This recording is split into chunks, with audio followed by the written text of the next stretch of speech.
பாத்தீங்கன்னா நம்ம அம்மாவோட ஆட்சி காலத்துல அண்ணன் எடப்பாடியாரோட ஆட்சி காலத்துல நம்ம அமைச்சருங்க எல்லாம் தூங்க மாட்டாங்க.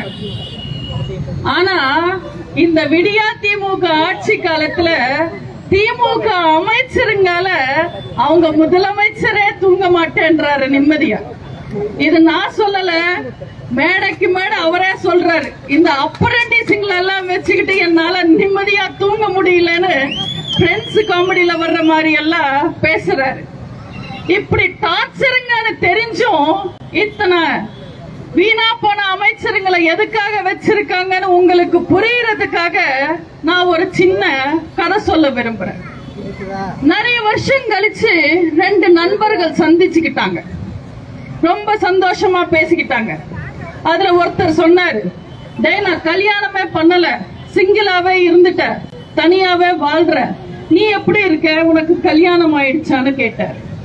அதுக்கு இன்னொரு நண்பர் சொன்னாரு, எனக்கு கல்யாணம் ஆயிடுச்சுடா, எனக்கு 4 பசங்க இருக்காங்கன்னு. ஒருத்தன் இன்ஜினியரு, ஒருத்தன் அக்கௌண்டன்ட், ஒருத்தன் மேனேஜரு, கடைசி பையன் திருடன்னு சொன்னாரு. ஷாக்கான நண்பர், ஏடா மத்த பசங்க எல்லாம் நல்லா படிச்சு வேலைக்கு போறாங்க, இந்த திருட்டு பையனை ஏன் வீட்டுல வச்சிருக்க, துரத்த வேண்டியது தானேன்னு கேட்டாரு. அதுக்கு அந்த நண்பர் சொன்னாரு, என்னடா பண்றது, 3 பசங்க படிச்சு வேலைக்கு போனாலும் இந்த திருட்டு பையன் சம்பாதியத்துலதான் குடும்பம் ஓடுதுன்னு. அதே நிலைமைதான் இன்னைக்கு திமுக கம்பெனிக்கு. இப்படி சில திருட்டு பசங்களை நம்பி அமைச்சரா வச்சுக்கிட்டு அந்த கம்பெனியை ஓட்டுறாங்க. இந்த தொகுதியிலையும் ஒருத்தர் எம்எல்ஏ ஆகி அமைச்சரா இருக்காரு. உங்க எம்எல்ஏ மகேஷ் பொய்யாமொழி பத்தி நான் என்னன்னு சொல்றது? நீங்க எல்லாம் நம்பி ஓட்டு போட்டீங்க. இந்த தொகுதிக்காக வேலை பார்ப்பாருன்னு நினைச்சு ஓட்டு போட்டீங்க. ஆனா என்ன செய்யறது பாவம், அவர் முழு நேரம் உதயநிதி வீட்டுல வாட்ச்மேன் வேலை பார்க்கறதுக்கே நேரம் சரியா. உதயநிதி ஹீரோயினை தூக்கிட்டு போனாலும் சரி, நான் சொல்றது சினிமா ஷூட்டிங், அங்கேயும் கூடவே போறாரு உங்க எம்எல்ஏ மகேஷ். பிரச்சாரத்துல செங்கலை தூக்கிட்டு போனாலும் கூடவே போறாரு உங்க எம்எல்ஏ மகேஷ். அவரெல்லாம் தொகுதியை எப்படி பார்க்க முடியும், தொகுதி மக்களை எப்படி பார்க்க முடியும்? அவருக்கு பள்ளி கல்வித்துறை அமைச்சரா போட்டிருக்காங்க. அவரோட சொந்த துறையை பார்க்கறதுக்கே அவருக்கு துப்பில்ல. இதுல உதயநிதி துறைக்கு வேற இவர் பினாமியா. எனக்கு தெரிஞ்சு மகேஷ் ஒரு அமைச்சரா +2 எக்ஸாம்ஸ் கூட குறிப்பிட்ட டேட்ல நடத்த முடியல. +2 எக்ஸாம்ஸ் கூட சொன்ன டேட்ல நடத்த முடியாத ஒரு அமைச்சர் தான் பள்ளி கல்வித்துறை அமைச்சர் இன்னைக்கு திமுக. நீங்க எல்லாம் பார்த்திருப்பீங்க, பசங்க ஃபெயில் ஆகி 2வது முறை படிச்சு 2 வருஷம் +2 படிச்சது நீங்க பார்த்திருப்பீங்க.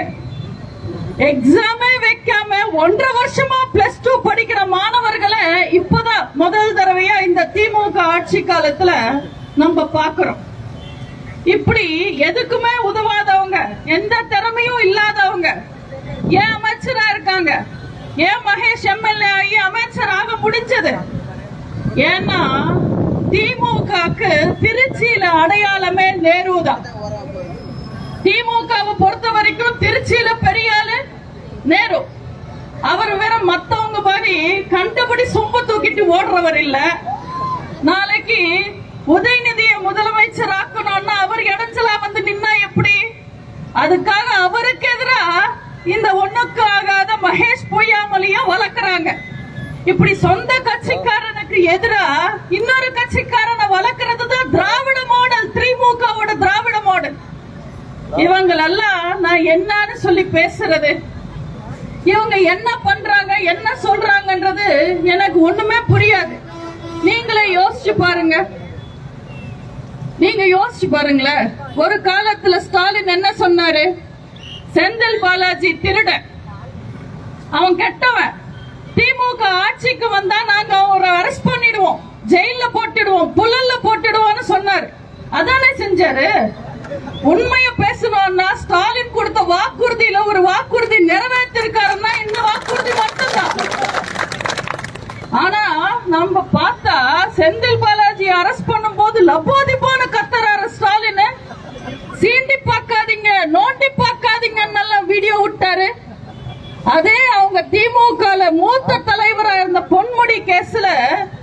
பொறுப்பே வந்துடுச்சு. ஆனா இப்ப சைலண்டா இருக்காரு. சீண்டை பார்க்காத, நோண்டி பார்க்காதன்னு வீடியோல உள்ள ஸ்டாலின். ஏன்? ஒருவேளை கலெக்ஷன் அதிகம் வந்தாதான் சவுண்ட் அதிகமா கொடுப்பாங்கன்னு நினைக்கிறேன். எனக்கு தெரிஞ்சு ஸ்டாலின் பயந்து இருப்பாரு, பயந்து நடுங்கி இருப்பாரு. ஒரு வாட்டி சீண்டி பார்க்காத, நோண்டி பார்க்காதன்னு வீடியோ விட்டதுக்கே 5 அமைச்சர் வீட்டுல ரைடு, ஒருத்தருக்கு ஜெயிலு. இதுக்கு மேல வீடியோ விட்டா என்ன ஆகும்னு ஸ்டாலினுக்கு நல்லா தெரியும். எதிர்கட்சி தலைவரா இருக்கும் போது ஸ்டாலின் ஹெலிகாப்டர்ல போற மோடிக்கு வீட்டு வாசல்ல இருந்து கருப்பு கொடி காட்டினாரு. இன்னைக்கு ஆளுங்கட்சியா இருக்கும் போது அதே மோடி சென்னைக்கு வரும்போது இதே ஸ்டாலின், யாரு சர்வாதிகாரின்னு சொல்லிக்கிற ஸ்டாலின், சரவணா பவன் ஹோட்டல் சர்வர் மாதிரி செவரோரமா கைய கட்டிக்கிட்டு நிக்கிறாரு. இதுல ஹைலைட், மோடியை ஏர்போர்ட்ல ரிசீவ் பண்ணும் போது வெள்ள கூட புடிச்சுக்கிட்டு நின்னாரு. அது பார்த்த உடனே எனக்கு 23ஆம் புலிகேசி படம் காமெடி தான் ஞாபகம் வந்தது. எதிர்நாட்டு ராஜா தியாகு வரும்போது சமாதானம் பேசுறதுக்கு வடிவேலு வெள்ளக்கொடி ஆட்டிக்கிட்டே வருவாரு. அதே மாதிரி இருந்தது. நான் சொல்றதெல்லாம் கற்பனை இல்ல, உண்மை. இதெல்லாம் நியூஸ்ல வந்தது. நீங்க எல்லாம் போய் இப்ப கூட யூடியூப்ல, பேஸ்புக்ல எல்லாம் பாருங்க. இந்த காட்சி நீங்க பார்க்கலாம். நீங்க எங்கேயாவது வெள்ளை கலர்ல கொடை பார்த்திருக்கீங்களா? வெள்ளை கொடை பார்த்திருக்கீங்களா? கொடைன்னு போய் கேட்டீங்கன்னா கருப்பு கலர்ல கொடை கொடுப்பாங்க. நீங்க ஏதாவது ஃபேன்சி ஸ்டோருக்கு போனீங்கன்னா சிவப்பு, நீலம்னு கொடுப்பாங்க. வெள்ளை கலர்ல கொடை எங்கேயுமே பார்க்க முடியாது. வெள்ளக்கொடி காமிச்சா அசிங்கம், அதனால சமாதானத்துக்கு வெள்ளக்கொடி புடிச்சுக்கிட்டு நின்னவரெல்லாம் சர்வாதிகாரின்னு பேசிக்கிறார். ஹிந்தி எதிர்ப்பு என்ற ஒரு விஷயத்தை கையில வச்சு வளர்ந்த கட்சி தான் இந்த திமுக. ஆனா இன்னைக்கு என்ன நிலைமை? ஹிந்தி தெரியாத போடா, ஹிந்தி தெரியாத போடான்னு லோலான்னு கத்துனவங்க எல்லாம் ஹிந்தி தெரியும் வாடா, கேலோ இந்தியா, கேலோ இந்தியான்னு கத்திக்கிட்டு இருக்காங்க. இவங்க எல்லாம் ஹிந்தி எதிர்ப்பு வீரர்களா? டெல்லிக்கு ஸ்டாலின் போகும்போது அவருக்கு முன்னாடி ஹிந்தியில ஸ்டாலின் முக்கியமந்திரின்னு ஒரு போர்டு வச்சிருக்காங்க. ஆனா ஸ்டாலின் சிரிச்சுக்கிட்டு தான் உட்கார்ந்தாரு. ஏன் ஹிந்தி எதிர்ப்பு போராட்டத்தை அங்கேயே ஆரம்பிக்க வேண்டியது தானே? ஆனா ஒரு உண்மை என்னன்னா, ஸ்டாலினுக்கு அது தமிழா, ஹிந்தியா, இங்கிலீஷான வித்தியாசமே அவருக்கு தெரியும். இவங்க எல்லாம் முதல்வரா?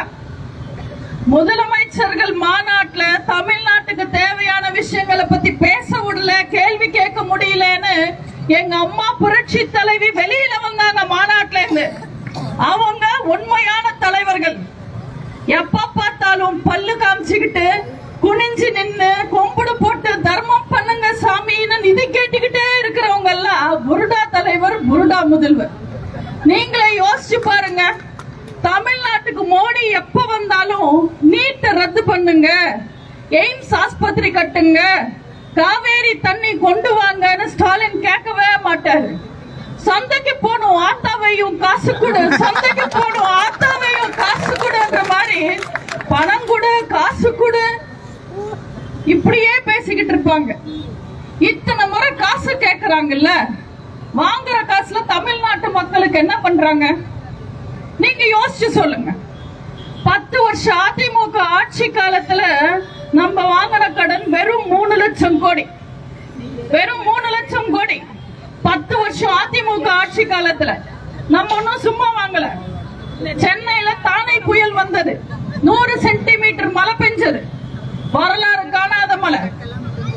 2016 வார்தா புயல் வந்தது, 1 லட்சம் மரம் ஒரே நாள் சாஞ்சிடுச்சு. டெல்டா மாவட்டங்கள்ல கஜா புயல் வந்தது, ஒட்டுமொத்த விவசாய பூமியும் தொடச்சிட்டு போயிடுச்சு. கன்னியாகுமரியில ஒக்கி புயல் வந்தது, வரலாறு காணாத வறட்சி வந்தது, ஒரு சொட்டு தண்ணி கிடையாது. கொடிய கொரோனாவே வந்தது. ஆனா யோசிச்சு பாருங்க, எத்தனை கஷ்டங்கள் வந்தாலும் அதிமுக ஆட்சி காலத்துல உங்களுக்கு ஏதாவது சிரமங்கள் வந்ததா? அதிமுக ஆட்சி உங்களுக்கு கொடுத்துட்டு இருந்த திட்டங்கள் ஏதாவது நிப்பாட்டினாங்களா? உங்க சலுகைகளை நிப்பாட்டினாங்களா? ஒட்டுமொத்த தமிழ்நாட்டு மக்களையும் பாதுகாப்பா பார்த்துக்கிட்டோம். ஆனா இந்த திமுக ஆட்சிக்கு இன்னும் 3 வருஷம் கூட ஆகல, 2.5 வருஷம் தான் ஆச்சு. இதுல 4 லட்சம் கோடி, வெறும் 2 வருஷத்துல 4 லட்சம் கோடி வாங்கியிருக்காங்க கடனா. உங்களுக்கு ஏதாவது செஞ்சாங்களா? தமிழ்நாட்டு மக்களுக்காக புதுசா ஏதாவது திட்டங்கள் வந்ததா? விலைவாசி குறைஞ்சதா? நம்ம கொடுத்துட்டு இருந்த தாலிக்கு தங்கம் திட்டம், மாணவர்களுக்கு மடிக்கணினி திட்டம், சைக்கிள் திட்டம் எல்லாத்தையும் நிப்பாட்டிட்டாங்க. நம்ம கொடுத்துட்டு இருந்த நல்ல திட்டங்கள் நிப்பாட்டிட்டாங்க. உங்களுக்கு எந்த புது திட்டங்களும் வரல. அப்போ யாருக்காக இத்தனை லட்சம் கோடி அவங்க கடன் வாங்குறாங்க? அதை செய்யறோம் இதைய செய்யறோம்னு சொல்லி மக்களை ஏமாத்துறாங்க. பதிலுக்கு என்ன செஞ்சாங்க? பால் லிட்டருக்கு 6 ரூபாய் ஏத்திட்டாங்க. யூனிட்டுக்கு இபி பில்ல யூனிட் கிட்டத்தட்ட 40 ரூபாய் ஏத்திருக்காங்க. இதுல நீங்க இன்னொரு விஷயம் கவனிக்கணும். இந்த திருட்டு திமுக அரசாங்கம் இன்னொரு தில்லுமுள்ளு வேலை பார்க்குது இபில. நீங்க எல்லாம் கவனிக்கணும். இபி ரீடிங் எடுக்கிறதுக்கு குறிப்பா ஒரு டேட் வச்சிருப்பாங்க. 10ஆம் தேதினா 10ஆம் தேதி வந்து ரீடிங் எடுப்பாங்க. உங்க எல்லாருக்கும் தெரியும், இபி எல்லாம் இத்தனை யூனிட் வரைக்கும் ஒரு ரேட்டு, அத்தனை யூனிட் தாண்டினா இன்னொரு ரேட்டு. 500 யூனிட் வரைக்கும் நீங்க ஒரு பேமெண்ட் கட்டுவீங்க. 501 இருந்தாலும் வேற ரேட்டு மொத்தத்துக்கும் கட்டுவீங்க. இது உங்களுக்கு தெரியும். 10ஆம் தேதினா 10ஆம் தேதி வந்து ரீடிங் எடுத்தா பரவாயில்ல.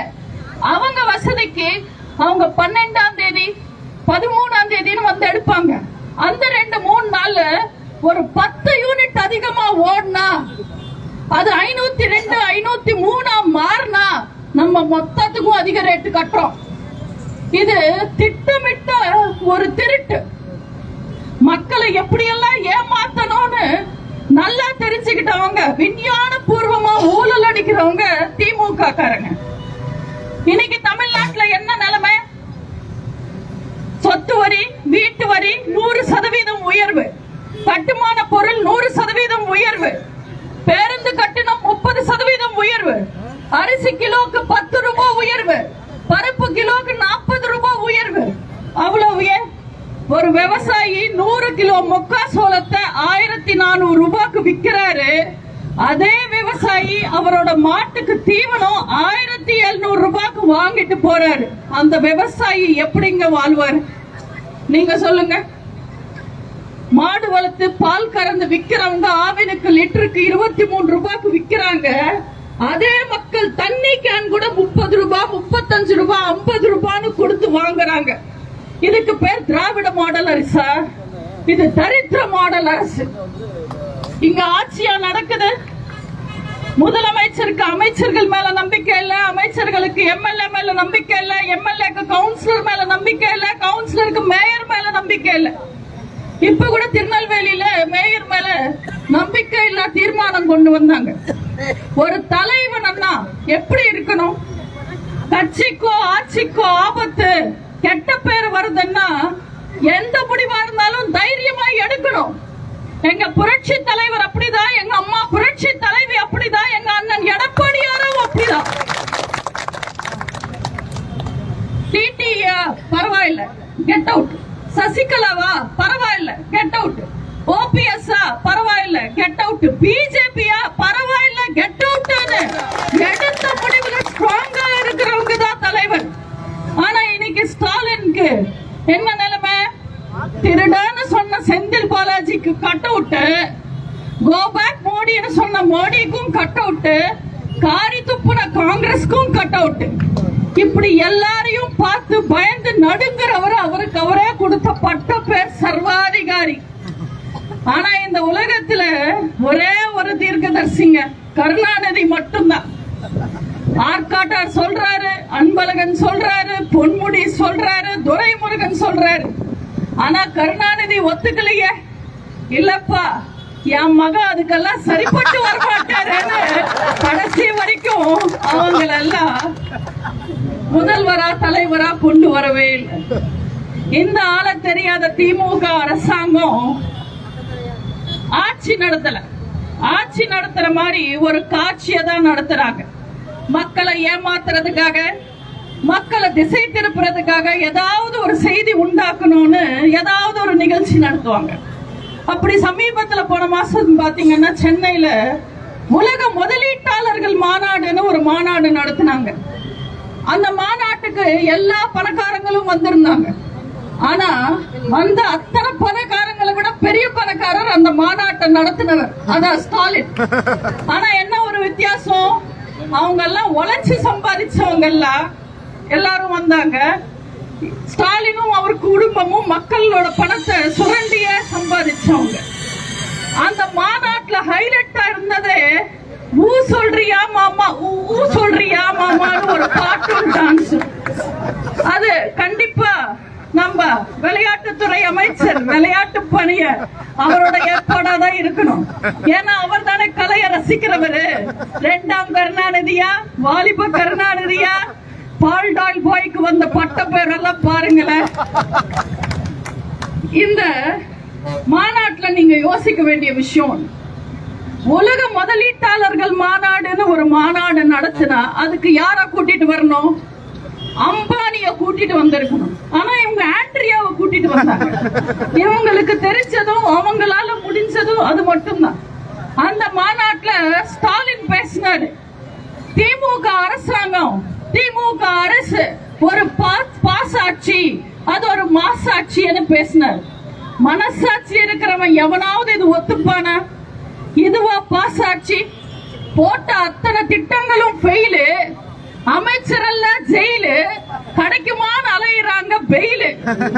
இதுவா மாசாட்சி? இந்த திமுக ஆட்சி எதுல எல்லாம் பாஸ், எதுல எல்லாம் ஃபெயிலுன்னு நான் சொல்றேன். கரெக்டா இருக்கான்னு பாருங்க. உறுப்பினர் சேர்க்க ஃபெயிலு, மூலப்பத்திரம் ஃபெயிலு, மதுவிலக்கு ஃபெயிலு, நீட்ரத்து ஃபெயிலு, பொங்கல் பரிசு ஃபெயிலு, வெள்ள நிவாரணம் ஃபெயிலு, உரிமை தொகை ஃபெயிலு, உட்கட்சி பூசல் ஃபெயிலு, உள்ளாட்சி நிர்வாகம் ஃபெயிலு, ஆட்சி நிர்வாகம் ஃபெயிலு, நிதி நிர்வாகம் ஃபெயிலு, சமூக நீதி ஃபெயிலு, சட்டம் ஒழுங்கு ஃபெயிலு, பெண்கு பாதுகாப்பு ஃபெயிலு, பேரா சிலையும் ஃபெயிலு. இப்படி 100க்கு 150லயும் ஃபெயில் ஆகிற ஒரே ஆட்சி ஆள தெரியாத திமுக ஆட்சி மட்டும்தான். இவங்க பாஸ் ஆனது ஒரே ஒரு விஷயத்துல, எதை பத்தியும் கவலைப்படாம வாய்க்கு வந்தபடி கண்டபடி பேசிக்கிட்டு சுத்திட்டு இருந்த லூசான மகனை மாசான மந்திரியாக்கி ஒரு பில்டப் கொடுக்கறாங்க. அந்த விஷயத்துல மட்டும்தான் அவங்க பாஸ் ஆயிருக்காங்க. நம்ம தலையெழுத்து, நாளைக்கு அவரை துணை முதலமைச்சராக்க போறாங்களா? உதறிக்கிட்டே இருக்கிறவர் முதல்வர், உலறிக்கிட்டே இருக்கிறவர் துணை முதல்வர். வழங்கிடும் தமிழ்நாடு. இப்பெல்லாம் ஸ்டாலின் எங்க போனாலும் பிக் பாஸ் ஆங்கர் கமல்ஹாசன் மாதிரி கைய கட்டியா பிடிச்சுக்கிட்டு நிக்கிறாரு. நான் கூட புதுசா ஏதோ ஸ்டைல கண்டுபிடிச்சிருக்காருன்னு நினைச்சேன். அப்புறம் தெரிஞ்சது அவரோட கை அவருக்கே தெரியாம தானா ஆடிக்கிட்டு வந்து மைக்க தட்டி விட்டுடுது, அதனால கட்டியா புடிச்சுக்கிறாரு. நீங்க எல்லாம் நினைக்கலாம் ஒருத்தருக்கு உடல்நிலை சரியா இல்லைன்னா இந்த அம்மா ஏன் இப்படி பேசுதுன்னு. யோசிச்சு பாருங்க, நம்ம புரட்சி தலைவருக்கு குண்டடிப்பட்டு பேச்சு சரியா வராம இருக்கும் போது என்னெல்லாம் பேசினாங்க திமுக காரங்க. நம்ம அம்மா புரட்சி தலைவி உடம்பு சரியா இல்லாம ஹாஸ்பிட்டல்ல படுத்துக்கிட்டு இருக்கும் போது என்னெல்லாம் பேசினாங்க திமுக காரங்க. இப்போ எங்க முறை. என்ன பொறுத்த வரைக்கும் மரியாதை கொடுத்தாதான் மரியாதை திருப்பி கிடைக்கும். மரியாதை என்னன்னு தெரியாத திமுக காரனுக்கு என்னைக்குமே நான் மரியாதை கொடுக்க மாட்டேன். திமுக கட்சியும் என்னால புரிஞ்சிக்க முடியாது, திமுக உடன்பிறப்புகளையும் என்னால புரிஞ்சிக்க முடியாது. எப்படிதான் இந்த கொடுமை எல்லாம் தாங்குறாங்கன்னு எனக்கு தெரியல. இந்த ஊபிஸ் இருக்காங்களே, ஊபிஸ் அவங்க ஒரு தனி பிறவை. நீங்க பாத்தீங்கன்னா 70, 80ல எல்லாம் நிறைய ஹிந்தி படம் தமிழ்நாட்டுல ரிலீஸ் ஆகும். நிறைய ஹிந்தி படம் ரிலீஸ் ஆகும். பாபி, ஷோலே, யாதவ் கி பாரத்னு நிறைய ஹிந்தி படம் ரிலீஸ் ஆகும். ரிலீஸ் ஆன அத்தனை ஹிந்தி படமும் ஹவுஸ்ஃபுல்லா ஓடும். கூட்டமா போய் பார்ப்பாங்க. ஆனா நம்ம ஜனங்களுக்கு அவங்க என்ன பேசுறாங்க என்ன பாடுறாங்கன்னு புரியவே புரியாது. குத்து மதிப்பா ஏதாவது புரிஞ்சுக்கிட்டு அங்கங்க கை தட்டி ரசிச்சு பார்ப்பாங்க. அதே நிலைமைதான் இந்த திமுக உடன்பிறப்புகளுக்கும். அவங்களுக்கு என்ன கொள்கை, அவங்க எதுக்கு கை தட்டுறாங்கன்னு தெரியாது. குத்து மதிப்பா ஏதோ புரிஞ்சுக்கிட்டு கை தட்டிக்கிட்டு இருப்பாங்க. நீங்களே யோசிச்சு பாருங்க, 5 வருஷத்துக்கு முன்னாடி செந்தில் பாலாஜி திருட, அவனை அரெஸ்ட் பண்ணி உள்ள போட்டுடுவேன்னு ஸ்டாலின் பேசினாரு. திமுக காரன் கை தட்டினான்.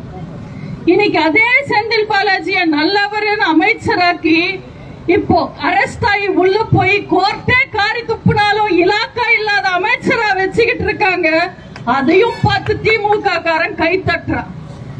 திமுக பிஜேபி கூட கூட்டணியில இருக்கும் போது பிஜேபி நல்ல கட்சி, அது ஒரு சிறந்த கட்சின்னு சொல்லி பேசினாங்க. குஜராத்ல சிறந்த முதல்வரா இருக்காரு மோடின்னு பேசினாங்க. அன்னைக்கு திமுக காரன் கை தட்டினான். இன்னைக்கு அதே பிஜேபிய மதவாத கட்சி, மோடி கெட்டவர்னு பேசுறாங்க, அதுக்கும் திமுக காரங்க கை தட்டுறாங்க. இஸ்லாமிய தீவிரவாதி என்ற வார்த்தையை கண்டுபிடிச்சதே கருணாநிதி தான். இஸ்லாமிய தீவிரவாதி என்ற வார்த்தையை கண்டுபிடிச்சது கருணாநிதி தான். ஆனா இன்னைக்கு அந்த இஸ்லாமியர்களை ஏமாத்துறதுக்காக, ஓட்டு வாங்கணும்ன்றதுக்காக நாங்க இஸ்லாமியர்களின் காவலர்கள் பேசுறாங்க. அதுக்கு திமுக காரன் கை தட்டுறான். காங்கிரஸ் கூட சேர்ந்து நீட்ட சட்டமாக்குனதே திமுக. அன்னைக்கு திமுக காரன் கை தட்டினான். இன்னைக்கு ஒன்னும் ஆகாத பால்டாயில் பாய் வந்து நான் நீட்ட ஒழிச்சிடுவேன்னு சொல்றாரு. அதுக்கும் அந்த திமுக காரன் கை தட்டுறான். ஜல்லிக்கட்டுக்கு தடையை கொண்டு வந்ததே திமுக காங்கிரஸ் கூட்டணி அரசு தான். அன்னைக்கு திமுக காரன் கை தட்டினான். தமிழ்நாட்டு இளைஞர்களும் நம்ம அம்மாவோட ஆட்சியும் போராடி ஜல்லிக்கட்டு தமிழ்நாட்டோட பாரம்பரியம், எங்க வீர விளையாட்டுன்னு சொல்லி கொண்டு வந்தோம். இன்னைக்கு அந்த ஜல்லிக்கட்டுல வெக்கம், மானம், சூடு, சொர்ணம் இல்லாம இந்த உதயநிதி உட்கார்ந்துகிட்டு அரசியல் பண்றாரு, வேடிக்கை பாக்குறாரு. அதுக்கும் திமுக காரன் கை தட்டுறான். என் மகனை நான் அரசியலுக்கு கொண்டு வர மாட்டேன்னு ஸ்டாலின் சொன்னாரு. அதுக்கு திமுக காரன் கை தட்டினான். இன்னைக்கு அதே மகனை எம்எல்ஏ ஆக்கி, அமைச்சராக்கி, நாளைக்கு துணை முதல்வர் ஆக்க போறேன்னு சொல்றாரு. அதுக்கும் திமுக காரன் கை தட்டுறான். இவங்களெல்லாம் என்னன்னு பேசுறது? எதுக்கு தட்டுறான்னு தெரியாமலே கை தட்டிக்கிட்டு வாழ்ற அப்பாவி அடிமைகள் தான் இந்த உடன்பிறப்புகள், திமுக ஊபிஸ். திருக்குவளையில கருணாநிதி பிறக்கும் போது அவர் ஒரு தெரு போய் தெரு தெருவா சுத்திட்டு இருந்தவர். அதே கருணாநிதிய மெரினால புதைக்கும் போது அவர் ஒரு தீர்வு போய், அம்பானி மாறி அத்தனை சொத்து ஒரு தெருபாயா மாறினது எப்படி? அதுக்கு எத்தனை உடன்பிறப்புகளை ஏறி மிதிச்சிருப்பாரு, எத்தனை குடும்பங்களை வாட்டி வதைச்சிருப்பாருன்னு நீங்க யோசிச்சு பார்க்கணும். தமிழ்நாட்டு மக்களுக்கும் தமிழ்நாட்டுக்கும் வேதனைகளையும் சோதனைகளும் மட்டுமே தந்தவர் கருணாநிதி. ஆனா மக்களால் நான் மக்களுக்காகவே நான் வாழ்ந்தவங்க எங்க அம்மா. அதிமுக ஆட்சி காலத்துல நம்ம எத்தனையோ திட்டங்களை கொண்டு வந்தோம். நிறைய திட்டங்கள் மக்களுக்காக கொண்டு வந்தோம். அத்தனை திட்டங்களும் முடிகிற சமயத்துல திமுக ஆட்சிக்கு வந்தது. அந்த திட்டங்களுக்கு வெறும் திறப்பு விழா மட்டும் செஞ்சுட்டு எல்லா போட்லயும் கருணாநிதி பேரை ஏத்திட்டாங்க திமுக. அவங்களுக்கு நான் ஒரு விஷயம் சொல்ல விரும்புறேன். அத்தனை போர்ட்லயும் பேர் இருக்கிறது பெரிய விஷயம் இல்ல. போர்டு மக்கி போகும், துரு பிடிக்கும், கீழே விழும், அது நிரந்தரமானது இல்ல. ஆனா ஒட்டுமொத்த தமிழ்நாட்டு மக்கள் மனசுலயும் இடம் பிடிச்சிருக்காங்க எங்க அம்மா புரட்சி தலைவியும் புரட்சி தலைவரும். அது காலத்துக்கும் அழியாது. அம்மா உணவகத்தை திமுக மூடலாம், உடைக்கலாம். ஆனா ஏழை மக்களின் பசி தீர்த்தது எங்க அம்மான்றது வரலாறுல இருக்கும். அது யாராலையும் அழிக்க முடியாது. இப்படி சாதனை செஞ்சவங்க, இப்படி மக்களுக்காக வாழ்ந்தவங்களுக்கு பாராட்டு விழா நடத்தணும், கவிதை எல்லாம் எழுதணும். அதை விட்டுட்டு கருணாநிதிக்கு போய் பாராட்டு விழா செத்ததுக்கு அப்புறமும் நடத்துறாங்க. கலைஞர் 100 புத்தக கண்காட்சியா என்னென்னமோ நடத்துறாங்க. சமீபத்துல ஒரு நிகழ்ச்சியில ஸ்டாலின் வைரமுத்துவை பார்த்து கேட்டாரு, எங்க அப்பா பத்தி நீங்க நல்ல கவிதை எழுதுங்க, ஒரு புத்தகம் வெளியிடுங்க. வைரமுத்து கருணாநிதி பத்தி கவிதை எழுதுனா அதுல எதுகை இருக்கும், மோனை இருக்கும், உண்மை இருக்காது. அதனால நம்மளே எழுதலான்னு நினைச்சேன். நமக்கு தெரிஞ்சது, ஊர் அறிஞ்சது, நம்மளே ஒரு கவிதை எழுதுவோம் கருணாநிதிக்கு நினைச்ச, எழுதிட்டேன். கரெக்டா இருக்கான்னு பார்த்து சொல்லுங்க. அஞ்சுகம் பெற்றெடுத்த வஞ்சகமே, திருக்குவளை பேரக்கெடுத்த தில்லுமுள்ளு தலைவரே, திருட்டினை ஏறி வந்த உருட்டு கலைஞரே, குறுக்கு வழியில் பதவி பெற்ற திருட்டு முதல்வரே, விஞ்ஞான ஊழலில் கில்லி நீங்கள் ஒருவரே, கச்சதீவை தாரை வார்த்தவரே, காவேரி அடமானம் வைத்தவரே, ஈழத்தமிழன் ரத்தம் குடித்து இனமானம் விட்டு வருமானம் பார்த்தவரே, மனைவி இருக்க இணைவியை இணைத்துக் கொண்டவரே, சிபிஐ ரெய்டு விட்டதும் காங்கிரஸ் அணைத்துக் கொண்டவரே, கட்சிய களவாடி குடும்பத்திடம் ஒப்படைத்த கருப்பு கண்ணாடியே, அத்தனை திருடர்களுக்கும் நீதான் முன்னோடியே, ஆமை போல் அதிக நாள் வாழ்ந்த கருணாநிதியே, கட்டுமரமே, எங்க அம்மாவை கண்டதும் வரும் ஜுவரமே, கடைசி தேர்தல் நடிகரே, கலெக்ஷன் தலைவரே, மஞ்சள் துண்டு போட்டவரே, மக்கள் பணம் சுருட்டினவரே, வாழ தெரியாதவரின் தந்தையே, போல்டாய் போயின் தாத்தாவே, போதும் போதும் நீங்கள் பீச்சிலே படுத்து ஓய்வெடுங்கள், உங்க மகன் ஸ்டாலின் திமுகவை பேச்சிலேயே கெடுத்து ஓய்வெடுப்பார். தரித்திரம் பிடித்த திமுகவின் நரித்தனம் மிகுந்த கருணாநிதியின் சரித்திரம் இதுவே. கரெக்டா இருக்கா அந்த கவிதை? இத்தனை உண்மைகளையும் ஒரு கவிதையில சொல்ல முடியும்? எல்லாம் உண்மையா இல்லையா? இதெல்லாம் வரலாறு. ஏதோ விந்தியா வந்தாங்க சொன்னாங்க போனாங்க நல்லா நினைக்காதீங்க. இது அத்தனையும் உண்மை. இது வரலாறு. இந்த மாதிரி திருட்டு பசங்க இந்த திமுக காரங்க, அவங்களுக்கு மக்களை பத்தி எப்பவுமே கவலையே இல்லை. அவங்க சுருட்டணும்னு பாப்பாங்க, அவங்க குடும்பம் நல்லா இருக்கணும்னு நினைப்பாங்க, தமிழ்நாட்டு மக்கள் நல்லா இருக்கணும்னு ஒரு நாளும் நினைக்க மாட்டாங்க. ஆனா மக்களை ஏமாத்துறதுக்காக வீரன் மாதிரியே பேசுவாங்க. ரொம்ப தைரியசாலிங்க மாதிரி கேமரா முன்னாடி வந்தா பேசுவாங்க. சமீபத்துல கூட உதயநிதி பேசியிருந்தாரு, நாங்க மக்களுக்கு நல்லது செய்யணும்னு நினைக்கிறோம், ஆனா மத்திய அரசாங்கம் நிதி கொடுக்க மாட்டேன்னு, நாங்க காசுக்கு எடுத்தா கொடுக்க வேண்டியது தானே, கொடுக்க மாட்டேன்றாங்க, அவங்க அப்பா வீட்டு காசான்னு கேக்குறாரு உதயநிதி. நான் அந்த உதயநிதிய கேக்குறேன், நம்ம எல்லாம் வரி பணம் கட்டினா, ₹1 வரி கட்டினா 50 பைசா சென்ட்ரல் கவர்மெண்ட்டுக்கு போகுது, 50 பைசா ஸ்டேட் கவர்மெண்ட்டுக்கு வருது. அப்போ நீங்க வாங்குற வரி பணம் வச்சுக்கிட்டு மக்களுக்கு நல்லது செய்ய வேண்டியது தானே, மக்களுக்கு நல்ல திட்டங்கள் தீட்ட வேண்டியது தானே, ஏன் செய்ய மாட்டேன்றீங்க? உங்க அப்பா வீட்டு காசா? வெள்ளம் வந்தப்போ சென்னை, செங்கல்பட்டு, திருவள்ளூர், காஞ்சிபுரம், தூத்துக்குடி, திருநெல்வேலின்னு எல்லா பக்கம் ரேஷன் கார்டு வச்சிருக்கிற அத்தனை பேருக்கும் நாங்க ₹6000 நிவாரணம் தரோம்னு சொன்னாங்க. அத்தனை பேருக்கும் தரோம்னு சொன்னாங்க. ஆனா போய் கேட்டா ரேஷன் கார்டுல சக்கரை கார்டா இருந்தா தரமாட்டோம், வருமான வரி கட்டினா தரமாட்டோம்னு மக்களை ஏமாத்துறாங்க. ஏன் மொத்த பேருக்கும் கொடுக்க வேண்டியது தானே? உங்க அப்பா வீட்டு காசா? தேர்தல் சமயத்துல எல்லா பெண்களுக்கும் ₹1000 கொடுக்கறோம்னு சொல்லிட்டு தேர்தல் முடிஞ்ச உடனே தகுதியானவங்களுக்கு மட்டும் ₹1000 சொல்லி பாதி பெண்களை ஏமாத்துறாங்க. ஏன் எல்லா பெண்களுக்கும் கொடுக்க வேண்டியது தானே? உங்க அப்பா வீட்டு காசா? வெள்ளத்துல சேதமடைஞ்ச பள்ளிக்கூடங்கள் மொத்தத்துக்கும் சேர்த்து 2 கோடி நிதி ஒதுக்கிட்டு ஃபார்முலா ரேஸுக்கு மட்டும் 40 கோடி நிதி ஒதுக்குறாங்க. உங்க அப்பா வீட்டு காசா? ராணுவத்துல செத்தவனுக்கு வெறும் 3 லட்சம், கள்ளச்சாராயம் குடிச்சு செத்தவனுக்கு 10 லட்சம் தராங்க. உங்க அப்பா வீட்டு காசா? ஒரே கையெழுத்துல நீட்ட ஒழிப்போன்னு சொல்லிட்டு இன்னைக்கு செய்ய முடியாம மக்களை ஏமாத்துறதுக்காக நான் 50 லட்சம் கையெழுத்து வாங்குறேன்னு மக்கள் பணம் செலவு பண்ணி ஊர் ஊரா சுத்திக்கிட்டு இருக்காரு உதயநிதி.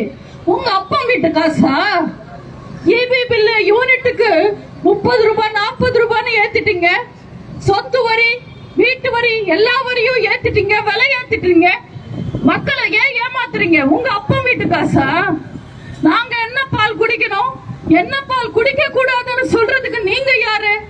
பெட்ரோல் விலையை குறைக்கிறோம்னு சொல்லி இன்னைக்கு பால் விலை கூட ஏத்திருக்காங்க. உங்க அப்பா வீட்டு காசா? இந்த மாதிரி 4 கேள்வி நறுக்குன்னு நாக்கு புடுங்கிக்கிற மாதிரி நீங்க கேட்கணும். இந்த ஊடகங்கள் கேட்கணும். ஊடகங்கள் மட்டும் உண்மையை ஊருக்கு சொன்னா அடுத்த நிமிஷமே திமுகவோட கதை முடிஞ்சிடும். ஊடகங்கள் மாறணும், உண்மையை ஊருக்கு சொல்லணும். நீங்க யோசிச்சு பாருங்க, தயவு செஞ்சு யோசிச்சு பாருங்க. 10 வருஷம் அதிமுக ஆட்சி காலத்துல, குறிப்பா 4 வருஷம் அண்ணன் எடப்பாடியார் ஆட்சி காலத்துல என்ன தப்பு செஞ்சோம் நாங்க? என்ன தப்பு செஞ்சோம் நாங்க? அதிமுக ஆட்சி ஆட்சி காலத்துல உங்க வீட்டு வாசலுக்கு கவுன்சிலர் வந்து நின்னு மிரட்டினாங்களா? கோர்ட்டு வாசல்ல கொலை நடந்ததா? பெண்களுக்கு பாதுகாப்பு இல்லாம போச்சா? தமிழ்நாட்டுல மத சண்டையோ, ஜாதி சண்டையோ, மொழி சண்டையோ, இன சண்டையோ வந்ததா? தமிழ்நாட்டை நாங்க அமைதி பூங்காவா தானே வச்சிருந்தோம். 52 வருஷம் ஆச்சு அனைத்து இந்திய அண்ணா திராவிட முன்னேற்ற கழகத்தை ஆரம்பிச்சு. அதுல கிட்டத்தட்ட 30 வருஷத்துக்கு மேல அதிமுக ஆளுங்கட்சி, மக்களுக்கு பிடிச்ச கட்சியா இருந்தது. அம்மா வழியில தானே நாங்க ஆட்சியை நடத்தினோம். மக்களால் நான், மக்களுக்காகவே நான் வாழ்ந்த அம்மாவோட புகழ வேரோட புடுங்கி எறியணும்னு நினைக்கிற இந்த திருட்டு திமுக தமிழ்நாட்டுல எப்படி ஆட்சிக்கு வந்தது? என்ன பாவம் செஞ்சோம் நாங்க? என்ன தப்பு செஞ்சோம் நாங்க? மக்கள் சேவை செஞ்சது தப்பா? மாணவர்களுக்கு மடிக்கணினி கொடுத்தது தப்பா? தாய் குலத்தை காத்தது தப்பா? தாலிக்கு தங்கம் கொடுத்தது தப்பா? மழைநீர் சேமிப்பு திட்டம் தப்பா? கொரோனா காலத்துல எங்க ஆட்சி தப்பா? அம்மா உணவகம் அமைச்சது தப்பா? அரசு பள்ளி மாணவர்களுக்கு இடஒதுக்கீடு கொடுத்தது தப்பா? பொங்கலுக்கு பணமும் பொருளும் கொடுத்தது தப்பா? ஊரடங்கு காலத்துல ஊக்கத்தொகை கொடுத்தது தப்பா? ஹஜ் யாத்திரைக்கு உதவுனது தப்பா? சந்தன கூட்டுக்கு உதவுனது தப்பா? ஜெருசலம் யாத்திரைக்கு உதவுனது தப்பா? வேளாங்கண்ணி யாத்திரைக்கு உதவுனது தப்பா? இல்ல அத்தனை கோவில்லையும் அன்னதான திட்டம் கொண்டு வந்ததுதான் தப்பா? அத்தனை மக்களையும் சமமா பார்த்தது தப்பா? எது தப்பு? என்ன தப்பு? எங்க தப்பு? என்ன தப்பு செஞ்சோம் நாங்க? யோசிச்சு பாருங்க. தப்பு செஞ்சது நாங்களா நீங்களா? பொய்யான வாக்குறுதிகளை, போலி விளம்பரங்களை பார்த்து ஏமாந்துட்டீங்க நீங்க. உங்களை ஏமாத்தின திமுகவை நீங்க ஏமாத்த இதுதான் சரியான சமயம். இதோ வருது நாடாளுமன்ற தேர்தல். எப்ப தேர்தல் வந்தாலும் ரெட்டவலுக்கு ஓட்டு போடுங்க, அம்மாவுக்கு ஓட்டு போடுங்க, அண்ணன் எடப்பாடியாருக்கு ஓட்டு போடுங்க. நீங்க இழந்த நிம்மதிய, நீங்க இழந்த உரிமைகளை, நீங்க இழந்த சந்தோஷத்தை நாங்க உங்களுக்கு மீட்டு தருவோம். ஒரு எம்பியோ 9 எம்பியோ 4 எம்பியோ 40 எம்பியோ ஒரு அதிமுக எம்பியும் டெல்லியில காவல் தெய்வமா இருந்து தமிழ்நாட்டு மக்களை காப்பாற்றுவாங்க. உங்களை தொடணும்னா அதிமுக எம்பிய தாண்டிதான் வரணும். ஆனா மறுபடியும் நீங்க ஏமாந்து திமுகக்கு ஓட்டு போட்டா அவங்க குடும்பத்தை தாண்டி தான் நீங்க சோத்திலேயே கை வைக்க முடியும். உண்மைகளை கவனிங்க. சுத்தி என்ன நடக்குதுன்னு பாருங்க. யார் உண்மையானவங்க, யார் நேர்மையானவங்க, யார் உழைக்கிறவங்க கவனிச்சு தயவு செஞ்சு ஓட்டு போடுங்க.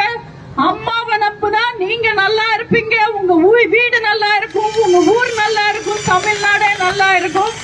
நம்புங்கள் தொண்டர்களே, நாளை நமதே, 40 நமதே. நம்பிக்கையோடு